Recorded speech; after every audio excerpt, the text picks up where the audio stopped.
yaitu baper. Apa sih baper itu? Baper merupakan akronim dari bercerita asik dan bermain peran.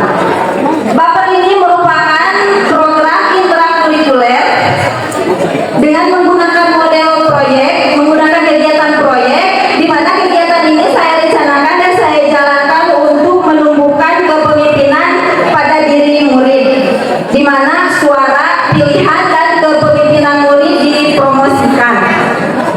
Pada program ini, saya melibatkan semua anak dalam merencanakan, melaksanakan, sampai pada refleksi dan evaluasi.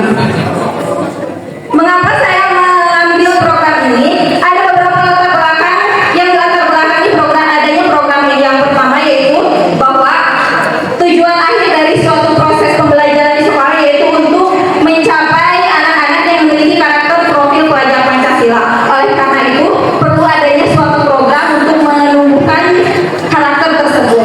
Kemudian dilatar belakangi juga dengan masih rendahnya minat anak terhadap kegiatan literasi. Apalagi setelah saya berdekatan dengan SD, banyak sekali masukan-masukan bahwa ternyata anak di kelas SD masih rendah sekali minat untuk membacanya, terutama literasi. Apa salahnya itu difasilitasi, distimulasi dengan melalui kegiatan yang menyenangkan. Kemudian saya juga menggunakan aset di mana di kelas saya ada pojok baca dengan beberapa judul cerita yang masih belum dimanfaatkan secara optimal. Dan saya juga melihat anak-anak begitu antusias ketika kegiatan bercerita.